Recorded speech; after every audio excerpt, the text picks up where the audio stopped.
You're tuned into Auto Intelligence, live from Auto Trader, where data, tools, and your preferences sync to make your car shopping smooth. They're searching inventory. Oh, yeah. They find what you need. They're gonna find it. You can make a budget for your wallet to help you succeed. Pricing's precise and true. So true. It's smarter car shopping. Ooh. Just for you. Oh, it's just for you. Ooh. Find your next ride at autotrader.com. Powered by Auto Intelligence. Lowe's knows you've got a job to do, and we help get it done. With the MyLowe's Pro Rewards program, eligible members save more with volume discounts on qualifying orders through a quote of $2,000 or more. Join for free today. Lowe's, we help, you save. Offer can't be combined with any other discount, contract, and/or special pricing. Exclusions, more terms, and restrictions apply. Details at lowes.com/terms. Subject to change. A warmer from the low. Welcome to lovely Las Vegas for Coast to Coast Hoops with myself, Greg Hoops Peters, and now part of the VSiN Family Podcast. We've got another conference preview for you today, as it's the WAC Conference Preview Edition. We're going to have some fun with this. In segment number 1, we're going to be taking a look at all the trends in the conference, the styles of play, the up-tempo nature, the down-tempo nature of some of these teams, and the betting trends that we've seen over the last few years. In segment number 2, Sean Pauly does such an incredible job over at the Field of 68 along with the Action Network. He's going to be joining me. We've only got 7 teams in the WAC now because no more Grand Canyon, no more Seattle, and we've seen a lot of just mixing and shaking over the last few years, but we're going to be chatting with him about all 7 of these teams, the roster moves that we've seen, and so much more. And then in the final segment, I'm going to get you guys my projector or finish for the WAC. If you do have a question, comment, segment idea, what have you for this podcast, you have one of 2 ways we offer those in. First one is my Twitter/X timeline at gunit_81. Keep in mind, Larsium, name does not matter, so as per usual, please do send these into the timeline. And the other way is find an Apple Podcast review. If you rate this podcast 5 stars, it is very much appreciated. From there, you're able to fire in whatever you'd like to hear on this podcast via that 5-star review. While I did not get in any Twitter/X questions, everything is powered by EdgeBoost. EdgeBoost is making sure that bettors are able to have access to their funds whenever and wherever they want over at EdgeBoost. They're making sure that 100% of gambling transactions do get approved, and when you go to edgeboost.bet, utilize that promo code of Greg, G-R-E-G. That'll get you a $1 match on your first deposit up to $25. And this is something that I will say before I go any further on this podcast. I was planning on putting out this WAC Conference Preview Edition for Thursday morning. The very, very unfortunate situation that happened at Utah Valley made me postpone this 24 hours because I felt like it was out of time and out of place, and some of you might feel like this is still a little bit too early. I emphasize with Charlie Kirk, his family, that was a very, very sad situation. That's just something that cannot happen. You can disagree with someone in terms of politics, you can disagree with my bets, what have you. Violence, it has no place belonging in this world. That's why I postponed the podcast yesterday. If you feel like I put this out a little bit too early still, I do apologize. This is in no way making light of anything that happened earlier in the week over on Utah Valley, who obviously is a part of the WAC. This is just me looking at college basketball and sticking with what I do best, looking at college basketball, and there's no politics being taken, there's no ill will, there's no trying to be like shrewd or anything like that. This is just me looking at college basketball, trying to get you set for the upcoming college basketball season. I feel like most of you that have been with the podcast, you know this all too well. I do just want to make that very clear right here, and I do want to show emphasis for what happened a few days ago on the campus of Utah Valley, and anyone that was there, thoughts and prayers to you. That's just rough. That's just something that you should not see. So how about if we do, on a happier note, get down to business and take a look at a WAC conference where generating turnovers, it does reign supreme in this conference. You had the top 2 teams in all of college basketball in terms of turnovers forced on a per possession basis in all of college basketball. Tarleton State was number 2, Abilene Christian was number 1. These 2 teams were absolute heat-seeking missiles with regards to this. Now that did cause for them to also turn the ball over a lot themselves. We'll touch upon that in a few minutes, but these 2 teams, they were so rock solid in terms of being able to generate turnovers, and we've seen a lot of that in this conference. Even a team like a Cal Baptist, and Cal Baptist obviously is not quite on the level of like a Tarleton State or anything like that, but they're a team that's been generating a few more turnovers as well. We've seen a few rough offenses in this conference as a result, and the defense has really been able to kick it up a notch. Your best defense was Utah Valley, a team that doesn't generate as many turnovers, but they've really formed their identity on the glass. 28th in the country last year in terms of points allowed on a per possession basis. Back when you had Grand Canyon and Seattle in the conference, they were both rock solid, as well as Grand Canyon. Last year was actually number 13 in the country in terms of points allowed on a per possession basis, but still, Abilene Christian was number 56 in all of college basketball in terms of points allowed on a per possession basis. UT Arlington, a little bit more of a rough case with regards to their defense, but even Cal Baptist, 85th in the country in terms of points allowed on a per possession basis. Now Tarleton State was a little bit all or nothing in that if they didn't generate a turnover, they would allow quite a few open shots last season. As a result, they were 139th in the country in terms of points allowed on a per possession basis. In Utah Tech, well, just rough for them, 305th in the country in terms of points allowed on a per possession basis, but there were a lot of teams that were able to do a nice job on the defensive side of things, and you did notice with the teams outside of Utah Valley, there was a little bit of a rough rebounding in the conference as well. Like Abilene Christian, they allowed opponents to be able to grab 30.7% of their missed shots as an offensive rebound. That's because they are gambling for turnovers, and that causes them to be a little bit less than South down low. Tarleton State, 329th in the country, allowing opponents to grab 31.6% of their missed shots as an offensive rebound. You had Cal Baptist be more around about 170th in the country with this regard. Southern Utah was very interesting as well, 297th with regards to their rebound percentage, but with Southern Utah, what made them very unique, and you're finding this a lot in the conference as well, they are not allowing opponents to attempt three-point shots. It's not necessarily that the three-point shooting percentage of their opponents is low. They're just preventing teams from taking it from three-point range. They're causing teams to go inside, and we saw that with Southern Utah. Only 27.7% of opponents' attempts came from three-point range. That was number one in all of college basketball in terms of lowest percentage of field goal attempts that came from three, and Cal Baptist not far behind. Number 5 in the country, that allowed opponents to take 31.3% of their shots from three-point range. Utah Tech was number 7, 31.5% of opponent shots came from three. Abilene Christian was 16, 32.6% of shots came from three. So just all around this conference, you saw not a lot of three-point shots at Utah Valley, 27th in the country. They allowed opponents to take only 33% of their shots, 33.5% of their shots from three-point range. Even UT Arlington was 52nd with this regard, so teams were just really denying the three-point shots. Abilene Christian was 16th in the country, so that's something that you're finding with this conference, and a lot of it is because within the conference, you just don't have a lot of great three-point shooting, to call it what it is. Abilene Christian was 355th in the country with their three-point shooting percentage over at 20.9%. Utah Valley wasn't the world's worst three-point shooting team, but in road games specifically, they shot under 28.5% from three. That was 344th in all of college basketball. Utah Tech was at the Division II level, a relatively good three-point shooting team. Have yet to be able to find their footing out there in the WAC. For Utah Tech last year, shot 33.4% from three, 195th in the country, so they had a little bit of work to do. And for UT Arlington, they were just unable to take care of the ball, and they were 89th in the country with regards to their three-point shooting percentage at 35.4%, but when you're not really generating turnovers the way that so many of the other teams in the conference are, and you're just turning the ball over left and right, that is an issue, and a big reason why you do see so many teams struggle on offense is those turnovers. So those great defenses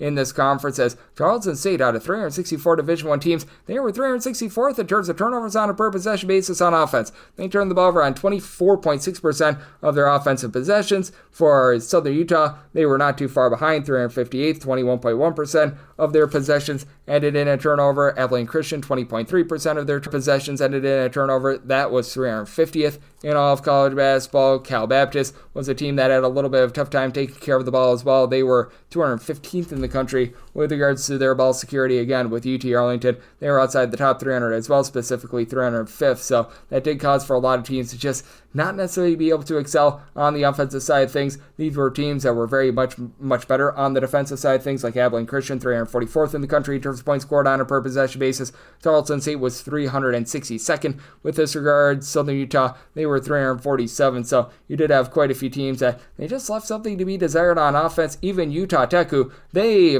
are a team that is looking to be able to excel a little bit more on offense and on defense, 316th in the country. And then Utah Valley, I mean, they were one of your top offenses at 165th. So certainly interesting there, and that did cause for a lot of things to go just under in this conference in general. If you were playing unders out there with the WAC teams, you were able to clean house, as the only team that was able to be profitable to the over last year was Utah Valley.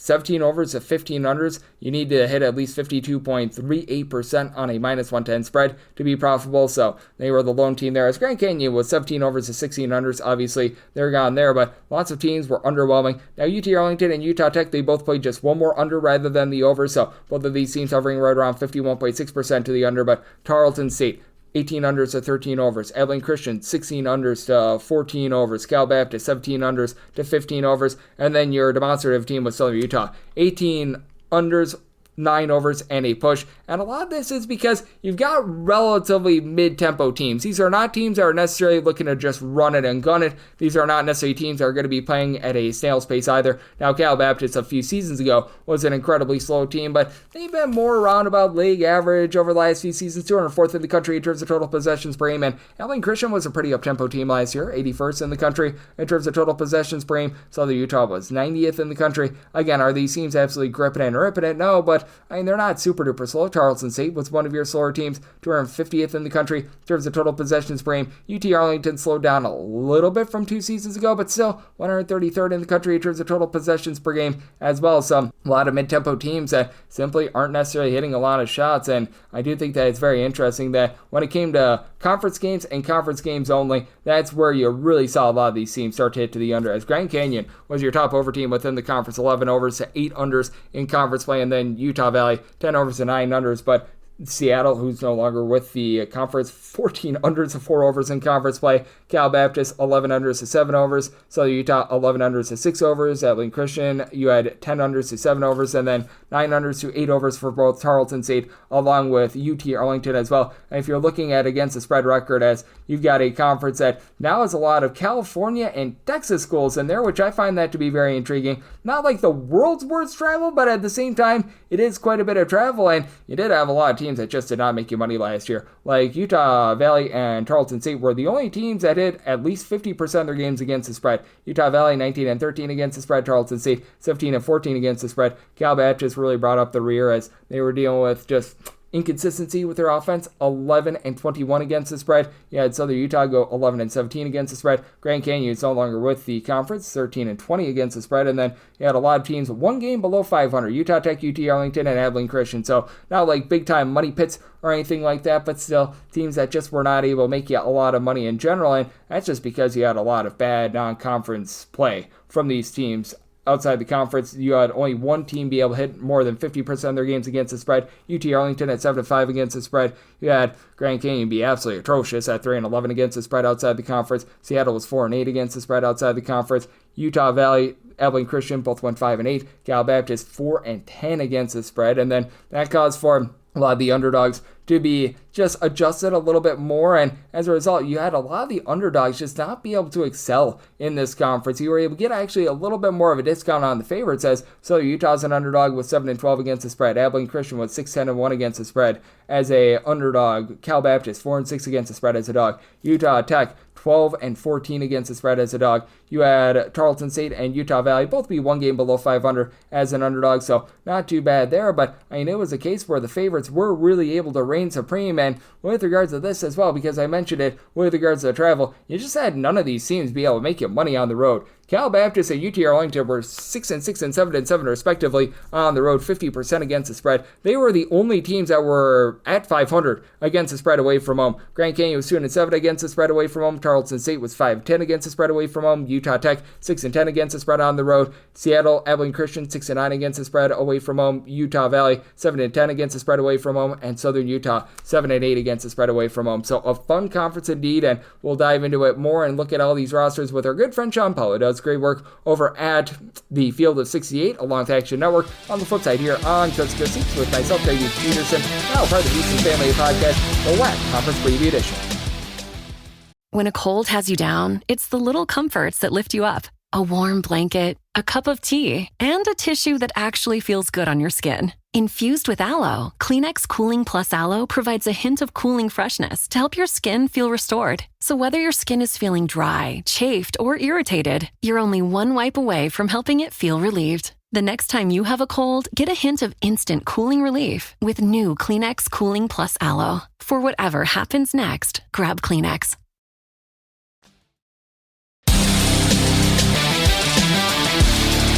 And we're back here in lovely Las Vegas for Coast to Coast Hoops with myself, Greg Peters, and now part of the VSiN Family Podcast. This is a WAC Conference Preview Edition, and it's great to get this man aboard as we've got Sean Paul on. He does great work over at the Field of 68. Additionally, he does some great work over at Action Network. I know that he, much like myself, was doing a little bit on the baseball front this season. Now he's full bore, taking a look at what we're going to be getting for what is going to be an incredible college basketball season. Does a little bit of everything, including a show with our good friend Rocco Miller, the Mid-Major Show over on the Field of 68. You're able to follow him on the old Twitter/X at his first and last name, Sean Paul, and then the letter CBB, and that's SEAN on Sean. And Sean, it's always a pleasure, my friend. Thank you so much.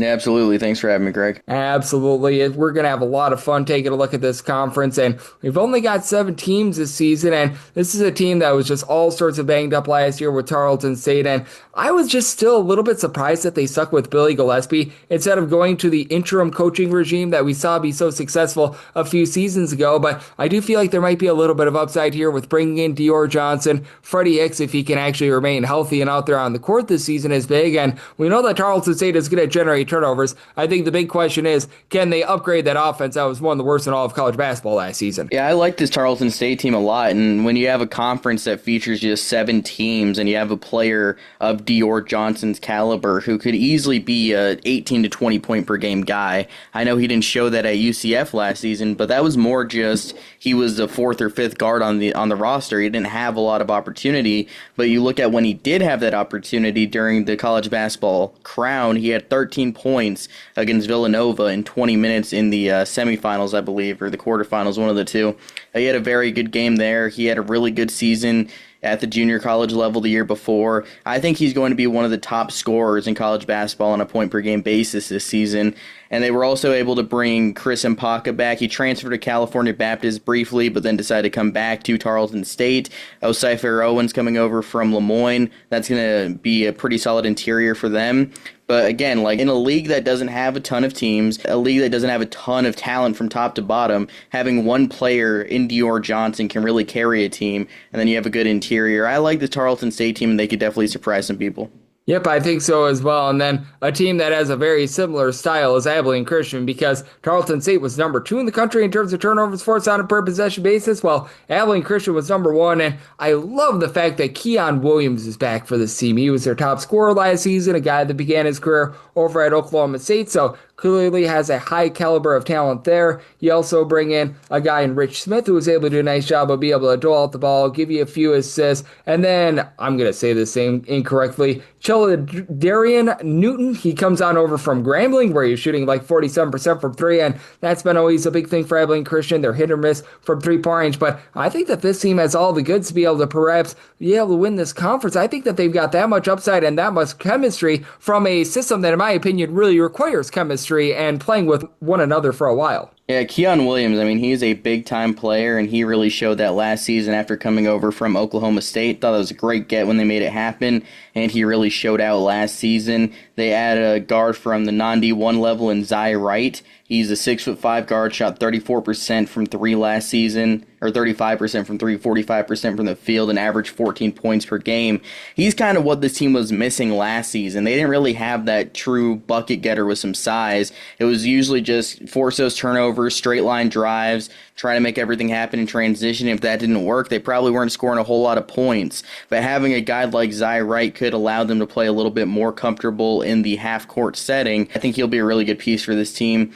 They're going to be a team in the mix, obviously. Everybody's in the mix, really, in this conference, and having Keon Williams having a really solid culture going over there, and with the way they can defend and force turnovers, I think Abilene Christian will definitely be in the mix. Yep, I'm right there with you, as Sean Paulo does such great work over at the Field of 68. Joining me on Coast to Coast Hoops, I have some question marks with this team and UT Arlington, as overall, under this coaching regime, they've had a tough time being able to take care of the ball. Rayshawn Semester is back, and he's the only of really their top 9 scorers that returns from a season ago. 11.5 points, 4 boards, a steal per contest, and Marcel McCreary is someone that I like. He comes in from Northern Colorado, was a 41.5% three-point shooter. Marcus Rigsby was solid over at Troy, but it feels like depth is going to be a little bit of an issue for this team, and they're gambling on someone like Casimir Chavis, who just really wasn't able to see a lot of time out there at Arkansas. If he can boom, I think that there's a lot of upside for UT Arlington. If he doesn't show that top 200 level pedigree, though, I think it might be a little bit of a rough year for the Mavericks. Yeah, it's tough to know what some of these guys are going to produce. Obviously, you have seamster, you know what he's going to be. He's going to be a really good player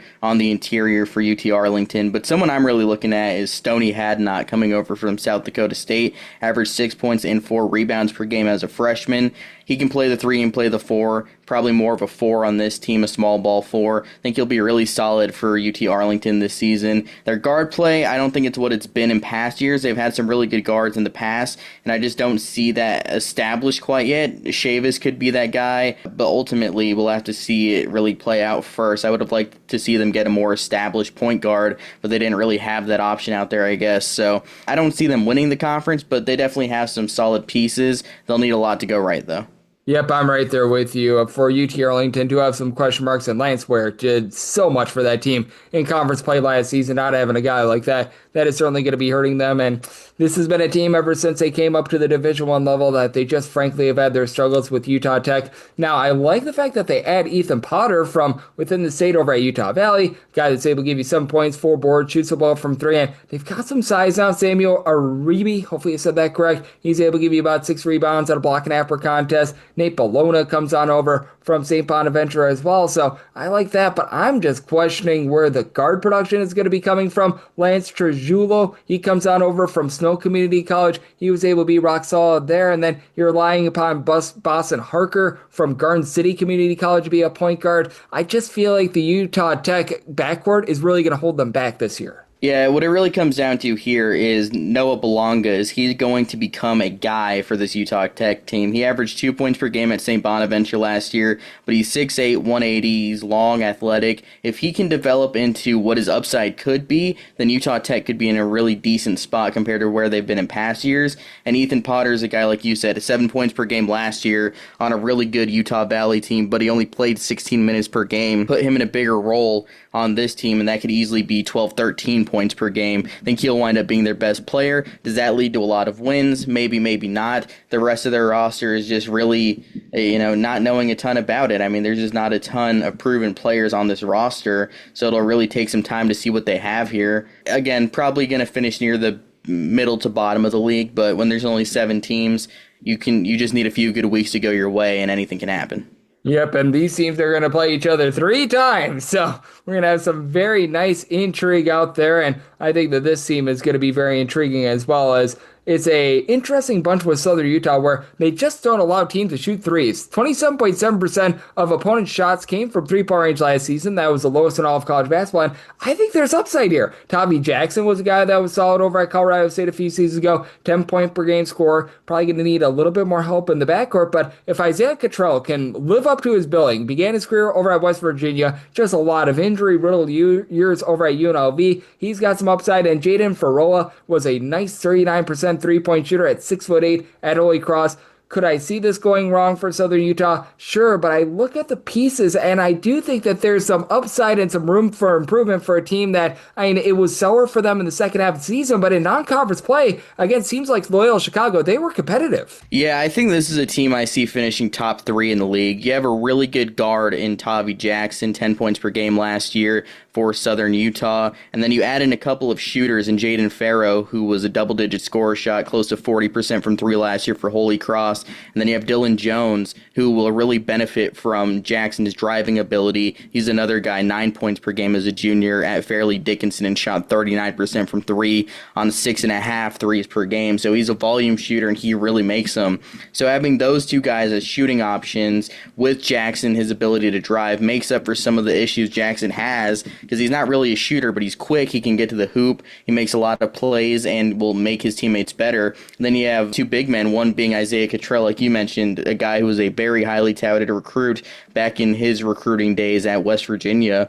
And then you have Chuks Isatua coming over from Fresno State. He was at IUPUI originally. That's a big body. So having him and Isaiah Cottrell on that interior, they can probably split minutes, and that's going to be very solid overall for the overall talent level of this league. Having 2 guys like that is not a bad thing at all. I think this team checks a lot of boxes. You have a point guard, you have some shooting, you have some bigs. I think there's a lot to like here with this Southern Utah team, and I think they're going to be a top 3 team in the league. Yep, I do think that there's a lot of upside with Southern Utah. I've seen a lot of people putting them towards the bottom of the conference. Don't know if I necessarily agree with that, as we do have Sean Paul. Well, how bottom does it get? There's only 7 teams. That is very true.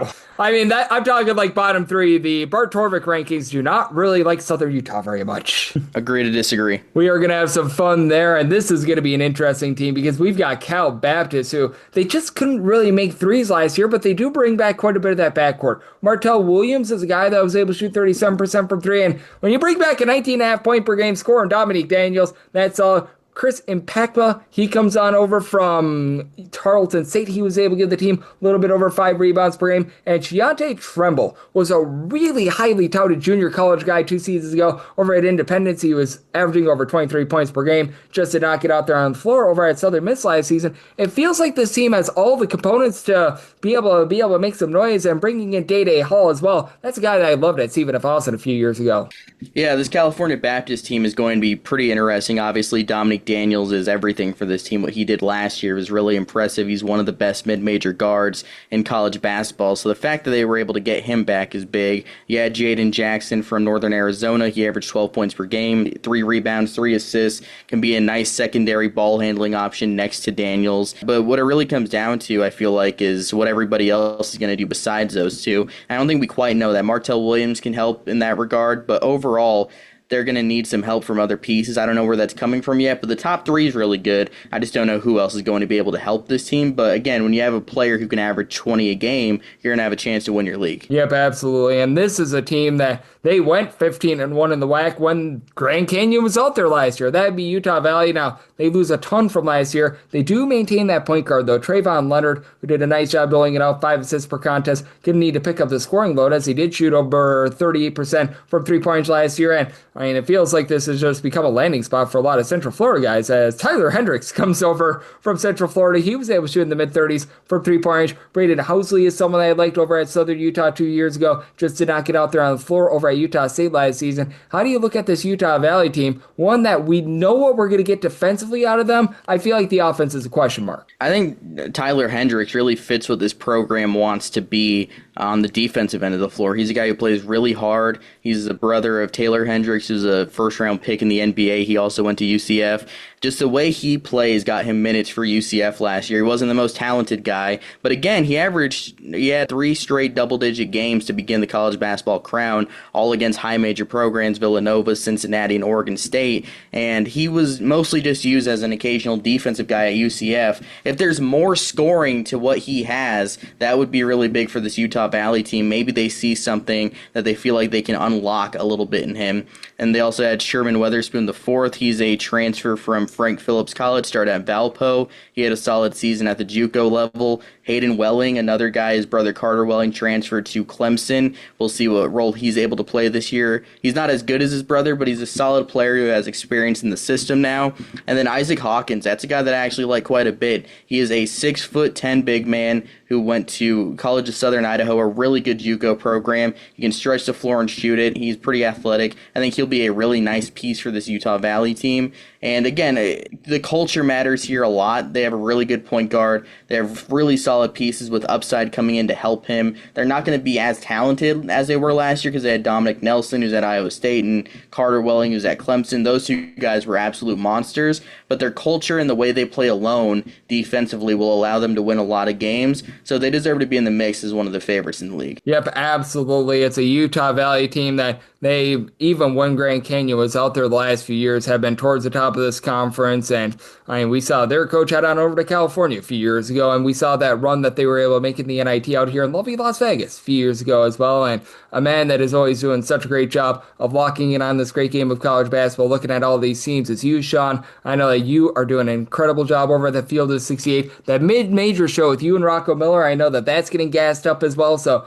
love the good people at home know it's all on tap for you and how people can follow along on social media and other platforms. Absolutely. It'll be coming here soon. The mid-major show, that'll be back. I'm doing work on Action Network and everything, so follow me there and follow me on Twitter at SeanPaulCBB. Any content you'll see from me is going to be posted on there first. Absolutely, and Sean, he does such an incredible job taking a look at this great sport, and every single time he joins me, he lends such great insight. So big thanks to Sean for joining me on Coast to Coast Hoops, now part of the VSiN Family Podcast, and coming up next, it is that time of the podcast to give you 5 projector or finish for the WAC.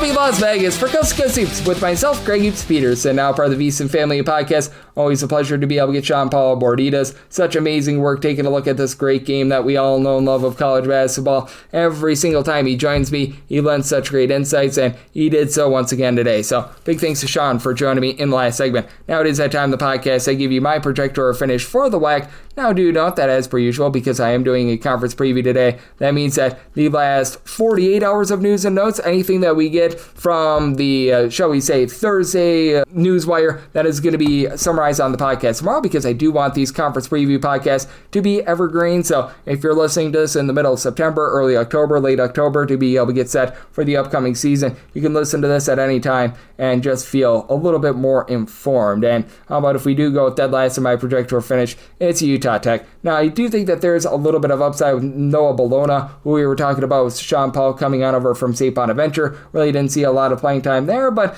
I mean, he's got a bit of upside. Stone Hutchings, who was about a 37% three-point shooter, and Chance Trujillo, I think, is a real upside guy. He shot 44.5% from three over at Stone College, but you're looking at perhaps Boston Harker being the main point guard for the team, coming over from Garden City Community College, not a place where you want to be. They've got some size down low. Ethan Potter, who comes on over from Utah Valley, at 6'8", was able to shoot in the mid-30s from three, 7 points, 4 boards per contest, and Samuel Aribi, he was able to give you about a block and a half, 6 rebounds per game. So they've got more size than in the past, but again, that lack of a point guard really does have me feeling not so great about this team, to say the least, and that's why I've got them number 7 in terms of my projector or finish. And number 6, I go with UT Arlington. Rayshon Semester is the only guy that really returns from a season ago. 11.5 points, 5 boards, a steal per contest, and I like Marcel McCreary coming on over from Northern Colorado. He was a 41.5% three-point shooter with 8 points per contest, but this team has always had a tough time in terms of being able to take care of the ball. I don't know who's going to be playing the point guard for this team. You've got Marcus Rigsby, who comes on over from Troy, about 7 points per contest. Casimir Chavis, he was a guy that was glued to the bench over at Arkansas, but a former top 200 recruit. Sonny Hadnot comes on over from South Dakota State, 6.5 points, 4 boards per contest, but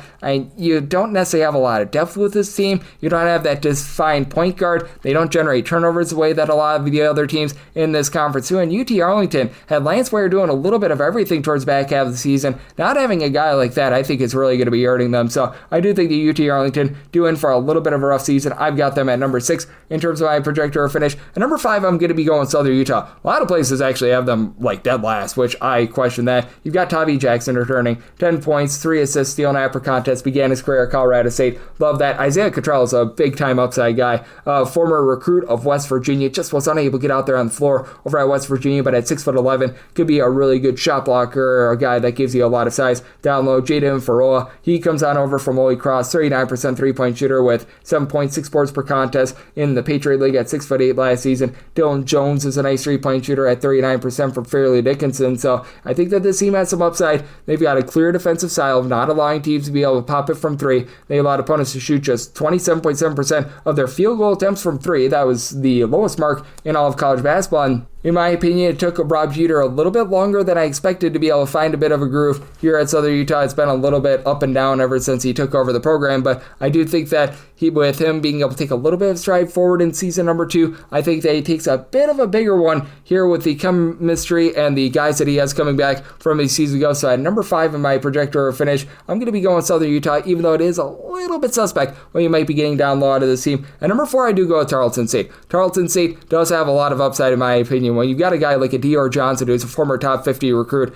that's big. We were talking about it with Sean Paul, even though he was only averaging like 2 to 3 points per contest. When he actually got a chance to play, he looked relatively rock solid, and I think that the big upside guy here, Freddie Hicks. I mean, this is a guy that when he was with the program during the 2022-23 season, 16 points, 6 boards, 2.5 assists, 1.3 steals per contest. He then leaves for a year for Arkansas State, came back last year, was limited to just 7 games. A clean bill of health is big for him. Jordan Mazzell is someone that's able to help out in the backcourt as well. A steal and a half, 2 assists per contest. DJ Dormu is someone who comes over after he at the junior college ranks was able to generate a little bit of a steal per contest, 3.5 assists. I think that he fits this system really, really well. Tarleton State needs to clean up the offense. They were dead last in the country in terms of taking care of the ball, bottom 5 team in terms of points per possession. Dior Johnson, I think, is going to be helping out with that a lot. Cypher Owens gives you a little bit of rebounding at 6'8" from Lemoyne. So I do think that Tarleton State climbs back up the ladder in this conference. I don't think that they get back to the 25-win season that they had a few seasons ago, but I do have them at number 4 in my projector finish.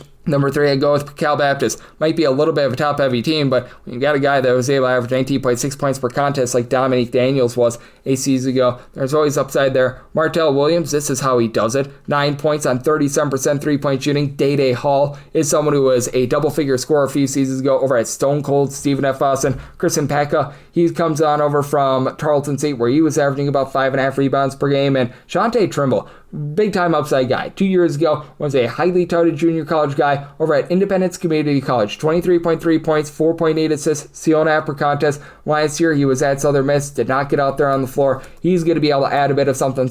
And then you got a 7-footer in Brady Hennig, hopefully I said that correct, was able to give you about 3 rebounds per game. This is a team that prevents a lot of three-point shooting. They allow opponents to take just 31.3% of their field goals from three-point range. That was a top 5 mark in all of college basketball. I do think that Cal Baptist is going to be able to be one of the better teams in this conference with what they've got returning. So I do have Cal Baptist number 3 in my projector finish. And number 2, I do go with Utah Valley. They do lose a few guys from a season ago. You do lose some of those guys like a Carter Welling from a season ago. Now, the other Welling brother is going to be on campus, which that's going to be able to help you out. And this was a team that was shooting just 28.5% from three-point range on the road, 346th in all of college basketball. They should be able to get a little bit of help from Tyler Hendricks. Love the fact that he comes on over from Central Florida, 36.5% three-point shooter as a 6'5" reserve. And Braden Housley, I think, is going to make a big impact. Was unable to get out there on the floor over at Utah State last season, but he's familiar with WAC 2 seasons ago over at Southern Utah. 11 points, 3.5 boards, 3.5 assists, steal and half per contest. Nice set sheet stuff, and bringing back a point guard like Trayvon Leonard is a good place to start. He's going to need to up his scoring, only average 5.8 points per game, but 4.4 boards, 5.2 assists, steal and half on 38% three-point shooting. That's rock solid. And Jackson Holcomb, I think, is going to take a nice stride after averaging about 5.5 points, 3.5 boards off the bench. Utah Valley was 28th in the country in terms of points allowed on a per possession basis. This is just one of those programs that you know what you're going to get out of the coaching staff, the camaraderie within the program. It's just a really, really good group, and I'm not going to bet against them. I've got them number 2 in my projector finish, but I do have to put one team in front of them. That's Abilene Christian, because Keon Williams, I think, is going to be one of the best players in the conference. Led a team that was number 1 in the country in terms of turnovers forced on a per possession basis with 13.5 points, 5 boards, 2.5 assists, and a little bit over a steal per contest. Braden Hubbard, he was able to give the team 10 points, 5.5 boards. Rich Smith, your leader in assists, is back. You've got a 7-footer in Cade Hornnecker, so you've got a lot of upside there. And then they needed a bit more three-point shooting pop from a season ago. Jadarian Newton, who comes on over from Grambling, shot 46.8% from 3. That's going to be able to help them out. He didn't play a big role last year, but Yana Rivera is back as well. And Abilene Christian is a team that, with their style of generating so many turnovers, they need to have just a lot of bodies out there. They've got some relatively good depth with all that they have returning from a season ago. I think that this team is very much set up to have a really good chemistry, to really be able to excel on generating those turnovers, being able to play as really one. It's a whole is greater than some of its parts system, and I think that these parts are good enough to be able to win the WAC. I've got Abilene Christian at number 1 in my projector finish, and that'll wrap things up for the WAC Conference Preview Edition right here on Coast to Coast Hoops, now part of the VSiN family of podcasts. A big thanks to Sean Paul. He does such great work over at the Field of 68. He joined me in segment number 2. If you do like hearing from this fine podcast, Coast to Coast Hoops, you're able to subscribe wherever your podcasts, Apple Podcasts, Google Play, Spotify, Stitcher, and TuneIn. If you have a question, comment, segment idea, what have you for this podcast, you have one of 2 ways we offer those in. First one is my Twitter/X timeline at gunit_81. Keep in mind, there's naming does not matter, so per usual, please do send these into the timeline. The other way is find an Apple Podcast review. If you rate this podcast 5 stars, it is very much appreciated. And then from there, you're able to fire in whatever you'd like to hear on this podcast via that 5-star review. And I am with you guys every single day on this podcast, regular season and off season, over 2,100 straight days without a missed podcast. And I'll be back with you once again tomorrow. Thank you.